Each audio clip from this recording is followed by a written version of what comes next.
Saludos a todos mis queridos amigos que les gusta la política. Somos los politólogos. Yo soy David. Hola, ¿qué tal, amigos? Gracias por seguirnos esta vez. Soy Andrea. Estamos en Los Politólogos. No se olviden de seguirnos en redes sociales. Estamos en todas las redes sociales. Y si hay una red social que le inventen, en esa también vamos a estar. Estamos en Twitter, estamos en TikTok, estamos en Instagram. Y no se olviden que este programa sale completo por YouTube. Bueno, vamos a empezar con un tema fuerte, ¿no? Esta semana le han... ¿Cómo te dije hace un rato? Le dieron palo. Casi quieren matar al correísmo. Le condenaron a muerte al correísmo esta semana. Entonces, hoy día, en base a lo que nosotros vamos a ir argumentando, nos hacemos la pregunta, ¿ha muerto el correísmo? ¿Ha muerto el correísmo? Entonces, mi querida Andre, hablemos de política. Hoy queremos iniciar el programa hablando de las cifras. Queremos hablar con cifras. Queremos que este programa sea más, no sé si más técnico, pero sí acompañarlo con cifras, porque esto nos permite reflexionar de una forma crítica sin bajarle un poco a los apasionamientos que puede tener una postura u otra, y nos permite acercarnos a la realidad, ¿no? De la sociedad que se está construyendo.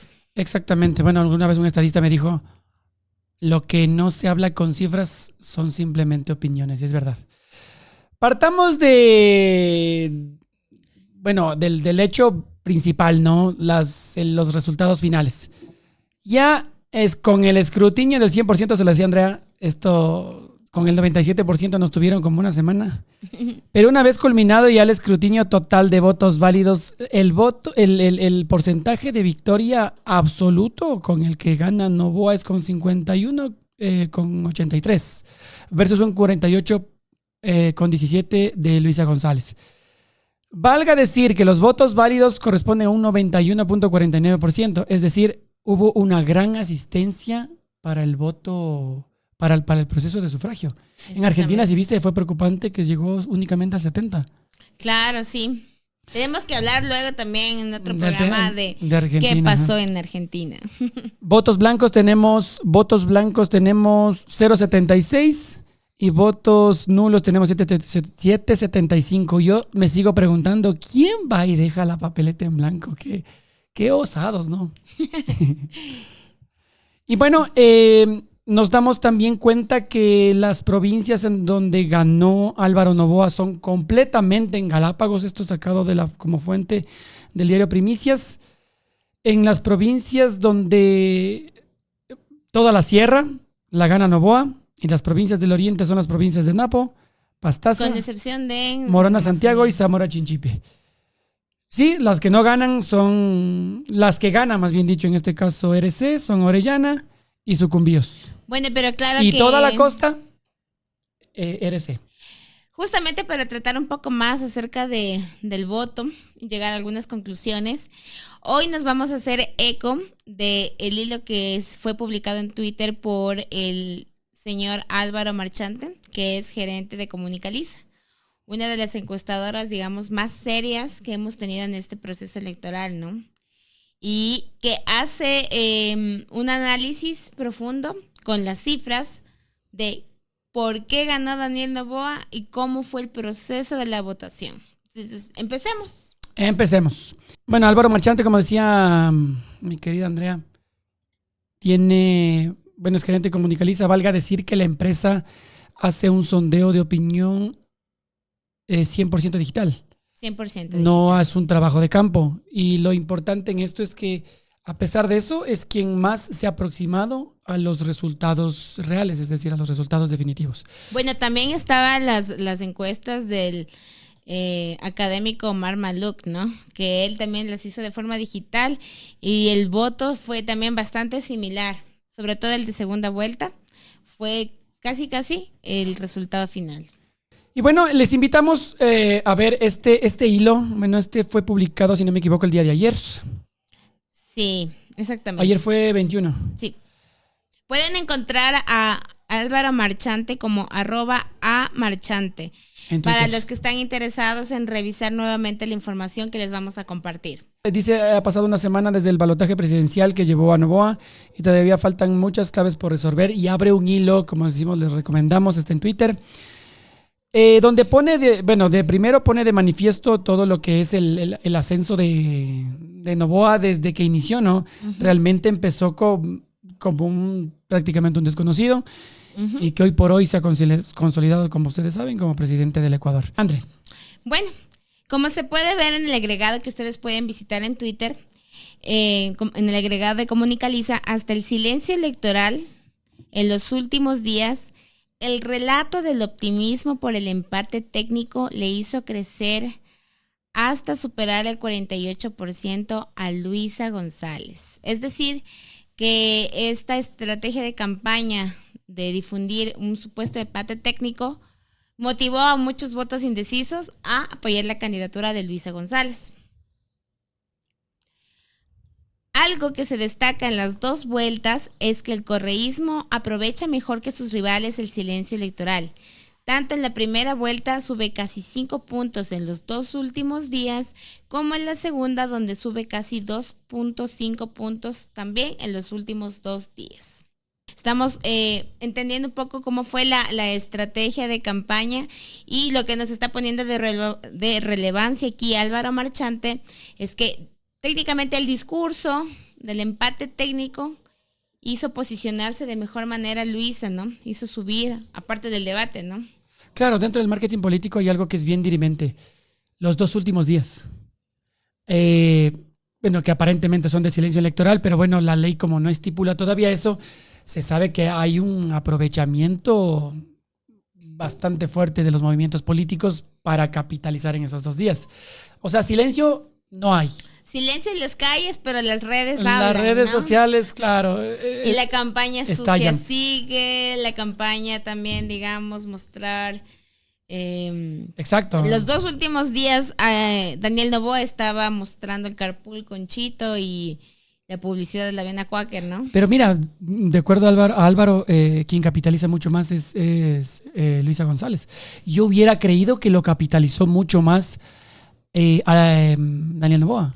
Eso, digamos, era como el contexto que también nosotros habíamos intentado hablar el primer programa, ¿no? Pero con cifras en manos, en la mano estamos viendo que realmente el voto más joven, vamos a seguir leyendo, ¿no? Uh-huh. Por segmentos destaca el resultado por edades, donde Luisa González se hace con el voto de los más jóvenes.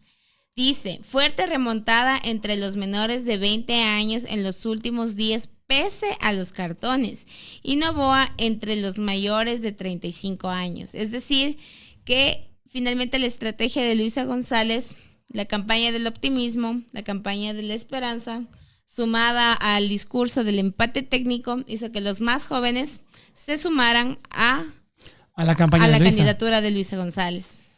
Y aquí muestra, bueno, en cifras de menos de 20 años, Luisa González, Daniel Noboa 48.1 y Luisa González un 51.9, bueno, casi prácticamente 52.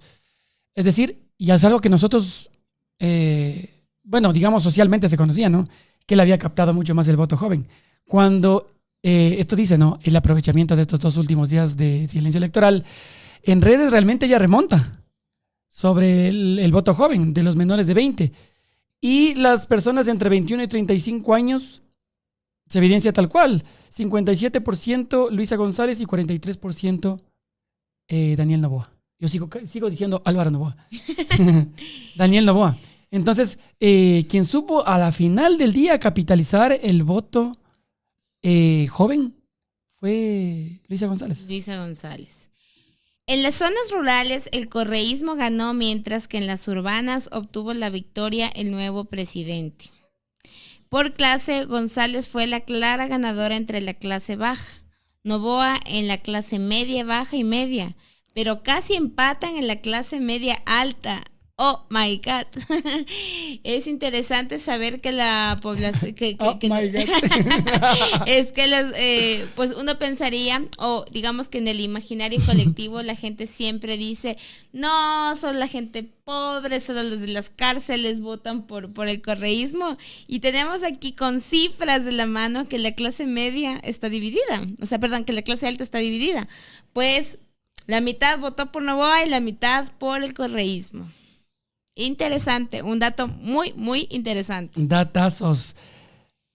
Continúa Álvaro, dice, Noboa consiguió la mayor parte del votante de Villavicencio y la mitad de Topic y Villavicencio. Ahí tuvo un error de tipeo. O sea, lo que quiere decir es que Noboa consiguió la mayor parte del votante de Villavicencio. Bueno, eso sí, valga decir que el voto de Villavicencio es, en su mayor porcentaje, es voto anticorreísta, definitivamente, ¿sí o no? Claro, pero dice la mayor parte, ¿no? Y también la mitad del voto de Topic. Yo, bueno, yo tuve la oportunidad en primera vuelta de conversar con personas en los barrios sobre cuál era su voto, ¿no? Y justamente hablando de esto yo me acordaba que mucha gente, influencer de Twitter, discutía y decía que era imposible que un votante de Villavicencio de Topic votara por Luisa González. Y yo decía, realmente estas personas no han conocido, no han visitado nunca los territorios. El razonamiento de la gente que está fuera de estas esferas súper politizadas es completamente diferente. Yo me encontraba con muchachas entre los 16 y 18 años que me decían, me gusta Topic y me gusta Luisa González. Todavía no decido por quién voy a votar. O me decían otras personas, soy correísta, pero voy a votar por Villavicencio. Y uno se quedaba así como... Sí, escuché bastante eso. ¿Bajo qué argumento, pero? Bueno, una de las personas que yo entrevisté me decía que era correísta, había votado por Correa siempre, que ella cree que debería haber continuado el desarrollo del país como cuando Correa era presidente, y como eso se acabó, no confía en nadie más que no sea Correa y que vota por alguien que tenga un carácter fuerte como Correa. Y vota por ese es tema de programa, claro. Hay gente que le apela a sola Correa. Exactamente. Entonces, uno dice, el razonamiento de la gente anticorreísta de Twitter no es el razonamiento de la gente que vota en realidad, ¿no? Por otro lado, el correísmo, tras el debate, vendió mejor su relato de optimismo entre sus votantes, y esto podría corroborar la subida que tuvo González durante el silencio electoral, momento en el que el votante de Noboa perdió algo de optimismo. Yo apelaba muchísimo al Noboa de cartón. Yo apelaba al hecho, bueno, eso no me digas que no le hizo bien a la campaña de Noboa. Claro, sí, realmente los índices indicaban que la campaña de Luisa González iba en ascenso después del debate, y a su vez la de Noboa iba en descenso. Exactamente. Porque obviamente se verificaron otras realidades. Como te decía, yo hubiera pensado que Daniel Noboa hubiera capitalizado muchísimo más porque poner tu nombre en la opinión pública. De hecho, fue tendencia pues en Twitter, el Noboa de cartón. Y lo puso mucho en la palestra, pero obviamente estoy seguro que eso, si bien no le sirvió tanto en el voto joven, definitivamente capitalizó en el voto adulto. En el voto adulto y el voto intermedio, es decir, el que se identifica como no como correísta ni anticorreísta, exactamente, sino intermedio. Lo que dice Álvaro Marchante es, lo anterior y la subida de González en el voto más joven se puede explicar también por el hecho de que este segmento fue el que más se dejó influir por las encuestas, momento en el que se impuso el relato del empate técnico. Es decir, mucha gente indecisa escuchaba por ahí, ¿no? O veía algún video o algo que decía empate técnico. No se sabe quién va a ganar, están ahí los dos. Entonces, finalmente el empate técnico posicionó a Luisa González. Que era digamos, el tema del momento, ¿no? Incluso, no, pues hasta en tema familiar. ¿Por quién vas a votar? No, todavía no sé. Claro. Está peleado. No sé, a mí me preguntaban mis vecinos, ayúdame a decidir, vecino, usted que le gusta la política. A mí me preguntar, ¿por quién debo votar? Como que uno tiene que decirles, no, pues... Bueno, el siguiente tweet me parece que es súper importante. El correísmo cerró con una simpatía del 32%, el anticorreísmo con el 18.1% y la postura intermedia, es decir, los que no están dentro de la lucha correísmo-anticorreísmo, es del 36.4%. O sea, La mayor parte de los votantes no quiere esta lucha de correísmo, anticorreísmo y no le interesa ese tema, ¿no? Pero qué importante ese dato. El correísmo es su voto duro. O sea, su voto duro hay que ver que es un voto fiel. Fiel completamente a la causa. Más bien el anticorreísmo bajó, ¿no? El Claro. anticorreísmo no es duro. El anticorreísmo tiene la característica de que puede ser maleable en función de las circunstancias. O sea, puede ser de otro candidato por el candidato que tal vez que le dé mayor guerra al correísmo. Y si te fijas bien, es muy próximo al voto duro de Guillermo Lazo en primera vuelta. En primera vuelta de las elecciones 2021. Aclarando. Tenía casi 20% Ujú. como voto duro. La postura intermedia con 36.4, que es mucho a lo que apeló Daniel Noboa. Él atacó mucho la parte intermedia. Y de hecho, bueno, sería la suma de este 18% más el 76% lo que finalmente le da la victoria. Luego dice, González aumentó su peso entre los más correístas y Noboa entre los más anticorreístas. Pero la victoria de Noboa se da por su mayor peso en la postura intermedia. Entonces, finalmente el anticorreísmo, como era de esperarse, se iba a ir con Daniel Noboa. Pero lo que le da el voto, el triunfo a Daniel Noboa, no es su voto anticorreísta per se, sino la conquista de ese sector de indecisos que no le interesa el conflicto correísmo-anticorreísmo. Entonces, esto de alguna manera me gusta que ya tengamos una data, porque rompe el discurso de los anticorreístas más ortodoxos de influencers de Twitter, que dicen que el Opinólogos, 51% es anticorreísta, los rabioso. politólogos de WhatsApp. Claro, porque finalmente te das cuenta aquí que ellos mismos están dentro de la esfera del 18.1%. El resto de gente está buscando cambios, gente nueva, gente que venga con nuevas propuestas y gente que asuma las propuestas de estos sectores emergentes, ¿no? Sí, tú dijiste el otro día algo que me pareció muy real. La gente votó por una nueva política.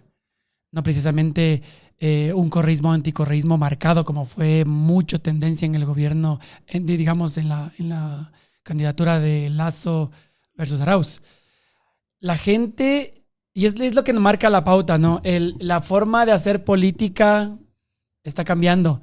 La nueva política se marca mucho más desde la red social, desde la tendencia, lo que marca las pautas de trending, quien se expresa mucho más y quien se acerca mucho más al electorado, digamos que tiene más fuerza. Y el acercamiento es tenaz porque no es simplemente de lanzar publicidades, es cómo genero. Y justamente Yo estoy seguro que mucho del voto indeciso sí fue dirimente el Noboa de cartón. O sea, de hecho, influencia muchísimo el poner sobre la opinión pública algo sobre alguien. Y el Noboa de cartón, vos sabes, o sea, el Noboita vendiendo cevichochos, vendiendo espumilla. como que el candidato que está súper lejano se aproximó, ¿no? A la vida cotidiana de la gente. Yo creo que ese fue el éxito de la campaña del Noboa de cartón. Ahora, lo que sí me gustaría como retomar un poco es lo que hablábamos con nuestro invitado cuando estábamos hablando sobre el futuro de Pachacutic, ¿no? Con Flores Milo. Y hablábamos de que precisamente ahora Programa todos... que lo verán muy pronto porque todavía no sale. Disculparán. Creo que también hablamos con él sobre que todas las organizaciones sociales están en este proceso de... Organizaciones sociales y partidos políticos del Ecuador están en un proceso de recambio, de transformación, y todavía están en el proceso de aprender a leer a las nuevas generaciones. Todavía no entienden sus demandas, todavía no entienden sus lenguajes, y por eso estamos en un proceso de política súper volátil. Pero lo que sí nos queda claro en el Ecuador es que ya hay un 36.4% de la población que está buscando urgente este cambio en la política. Sigamos. Sí, bueno, antes de eso, entrevistaron a la directora de Tinta Digital. Ella expresaba eso, ¿no? Ella decía, yo tengo, si no me equivoco, 29 o 27 años. Yo Dice, mi generación de hecho no entiende mucho esta pelea entre correístas y anticorreístas. Y es tenaz, ¿no? A veces uno vive estos procesos de partidistas, ¿no? De irte de un bando del otro. Pero en cambio, hay generaciones que realmente no la están cachando. Y eso se da, creo, en todo, ¿no? Uno se va forjando una realidad, de repente te das cuenta que ha pasado tanto que la realidad va pasando. Ellos deben decir cosas de cuchos. Ya son cosas de cuchos. No entendemos la pelea de los cuchitos. Como en la música, ¿no? Uno dice que bestias son temas de la época de uno que vos decís, nunca, esto es imposible que pase de moda. De repente le dicen clásico. Puta, yo uno dice justo en y uno dice, te pega en tu corazoncito. Claro. Y es parte de la nueva dinámica de la política. Pero en este punto sí nos gustaría que nos dejen, los jóvenes sobre todo que nos están viendo, sus comentarios. ¿Qué les gustaría ver en un político? ¿Cuáles son sus demandas? Coméntenos, déjenos también saber. Exactamente. ¿Qué piensan de lo que estamos conversando aquí? Y bueno, y volvemos al hecho, ¿no? El público joven es el 50% del padrón electoral de este año. Y es donde apuntaron muchísimo. Luisa González fue consciente de que no lo hizo en un inicio. A partir del segundo, digamos, a partir de la segunda vuelta, lo enfocó muchísimo más.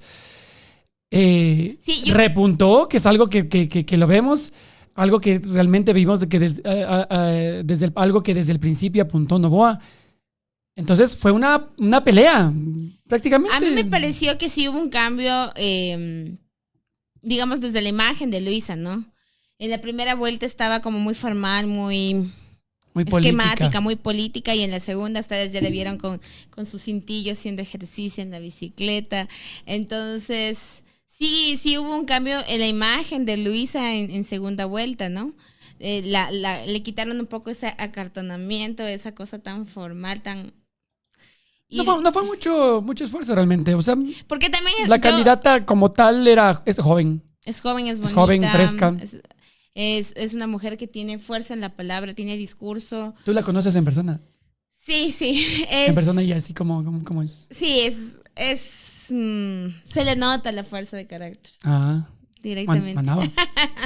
Manaba, pues. Sangre manaba. Claro, sigamos. Bueno, dice Álvaro, claves de la victoria de Noboa.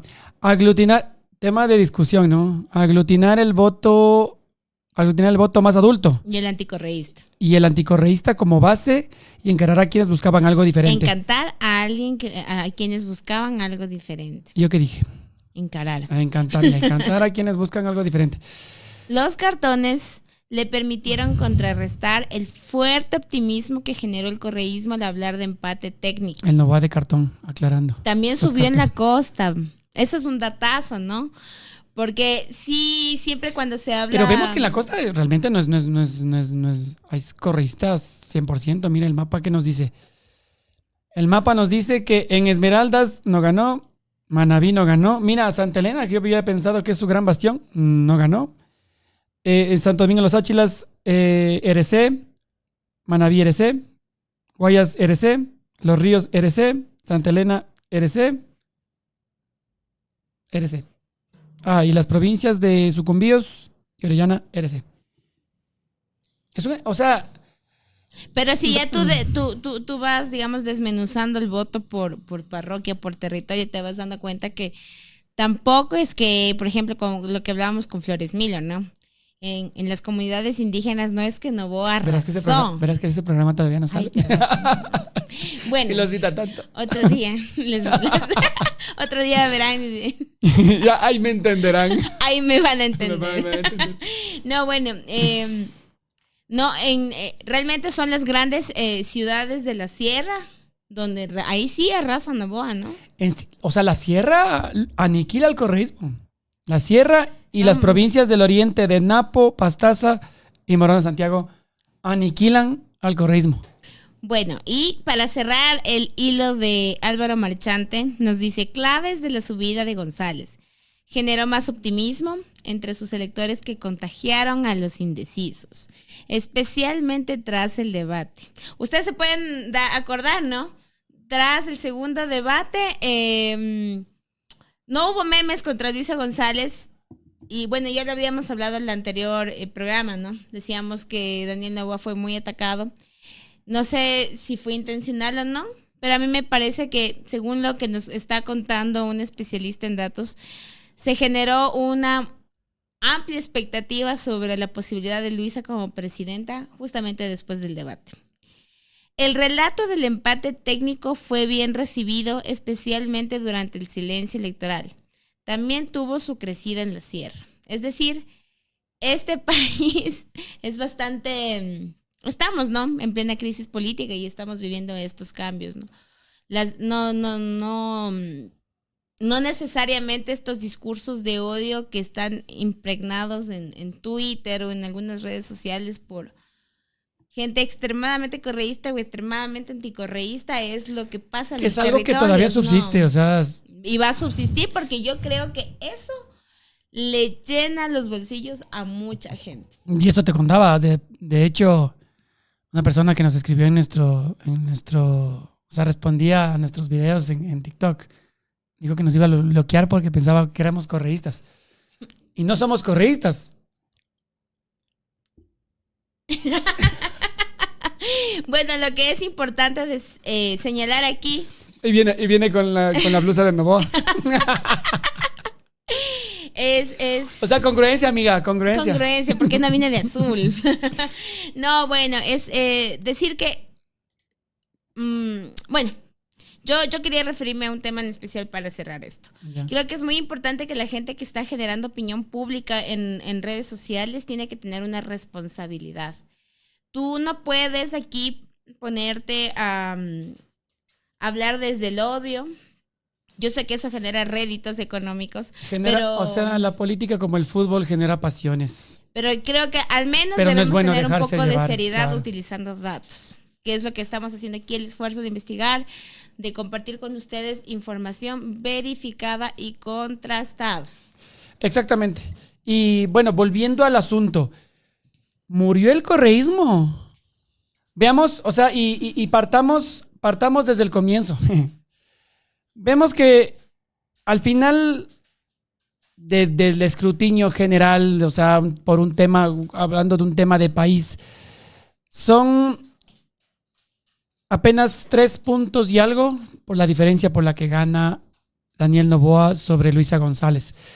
No la enterró en las urnas, no aniquiló un proceso de campaña, no se vio que había un proceso tremendamente innovador bajo el cual este candidato con su victoria deslegitime todo el pasado. No fue aplastante. Entonces, bueno, y sé que esta semana, bueno, ha habido bastante controversia respecto a temas puntuales. A temas puntuales respecto al interno de RC. Y valga decirlo, a nadie le gusta perder. Y sí hubieron ciertos roces precisamente por eso. O sea, ellos yo veo que hay una desesperación de RC porque no están consolidando la victoria. Es decir, se muere el atleta en la línea de meta. Pero, y bueno, y eso es un tema que se deberá analizar en interno. Salieron declaraciones de una de sus principales, Pirina Correa. Claro, pero antes de eso, ¿no? Marcela Guiñaga renunció. Antes de eso, ¿no? Aclarar. A la presidencia. Y decir, el partido, el principal movimiento político, la primera fuerza política del país, no llegó a Carondelet, pero tiene 52. Bueno, con la renuncia de Ferdinand son 51. Son 51 asambleístas que estarán en el legislativo, son la primera minoría. La primera minoría en la asamblea nomás. Así que si el presidente electo quiere gestionar sus leyes, tiene que sentarse a hablar con el correísmo, ¿no? Independientemente si le caen o no le caen. Y valga decirlo, versus 13 o 14 de ADN. Yo tengo en un informe 14 de ADN. Y bueno, también, ¿no? Recordarles que en las elecciones locales el correísmo ha puesto 8 prefecturas, 4 de ellas en las provincias más pobladas del país. Tiene 48 municipios, 16 sin ninguna alianza y 32 con alianzas de partidos locales y 55 juntas parroquiales. Yo creo que no hay ningún elemento ni ningún dato que nos permita aseverar que el correísmo ha muerto, todo lo contrario. Yo creo más bien que no logra su victoria ya en el en el Ejecutivo, no logra llegar a la presidencia, primero por la crisis política, ¿no? Segundo, porque yo sí veo que el correísmo tiene sus limitaciones en el momento de generar alianzas y de extender diálogos y conversaciones con otros sectores sociales. Pero por fuera de aquello, 3 puntos de diferencia con Noboa es realmente casi un empate técnico, no fue una victoria aplastante. Y entonces a nosotros nos pone a pensar que el correísmo más bien está más vivo que nunca. Tiene que repensarlo. Más bien tienen que ellos repensarse a la interna, Hay cosas que ¿no? repensar, claro. O sea, no vale ahorita miren, y se los digo claramente, ¿no? Y respondiéndole a nuestro querido seguidor, yo no soy correísta, pero en cambio no puedo hablar desde la pasión. Tenemos que hablar en datos.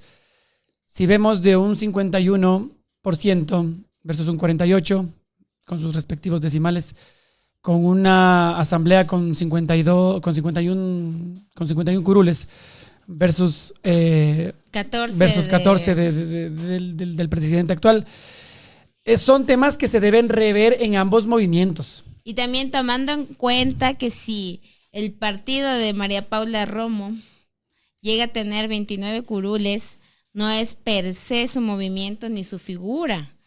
Es un voto que la ciudadanía, es un voto de condolencia que le dieron en honor al asesinato de Fernando Villavicencio, ¿no? Recuerden que pasa Fernando Villavicencio del 5º lugar al 3º bajo la figura de Cristian Zurita precisamente por el asesinato. Eso sí fue un gran repunte.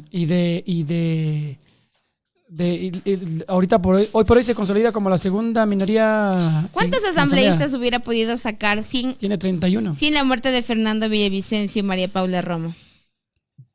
Eso sí se pudo capitalizar, ¿no? Pero bueno, esa es harina de otro costal. ¿Ha muerto el correísmo, mi querida Andrea? No ha muerto. Nada. Definitivamente, y lo estamos mostrando con datos. Es un empate técnico, como les decimos, y eso hay que reiterarlo. A nivel nacional, hay provincias, ahorita los dos candidatos, digamos, hablando de un tema electoral, un tema presidencial específicamente, y tema parlamentario, ambos movimientos tienen que rever sus estrategias. Ya se está viendo lo que están hablando al interno. Hay unas disputas, discrepancias, cosas que ya con las aguas un poco más abajo tendrán que saber solventar. Pero no se puede hacer dirimente que hay una muerte del movimiento, ni una muerte de su seguidor, de su líder.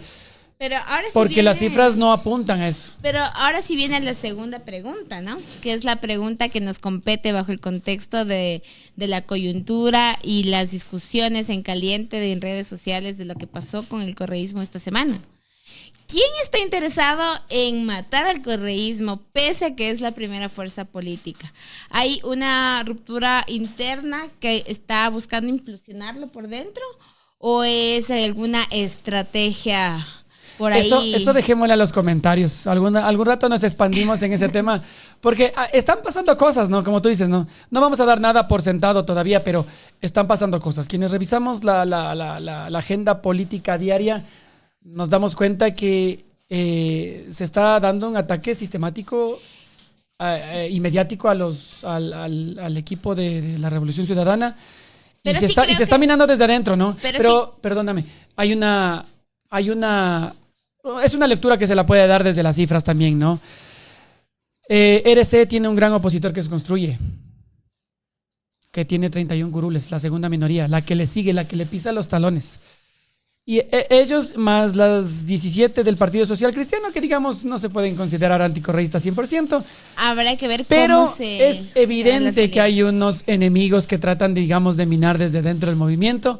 Y si RC, digamos, da chance, da papaya, lo podrían estar logrando, ¿no? Así que a tener cuidado con eso. Bueno, lo que sí creo que es indispensable no dejar de compartir, más allá de las polémicas de se dijo esto, no se dijo, fue o no fue la pareja, que esos son, digamos, discusiones que a mí me parecen muy, muy complejas de tratar.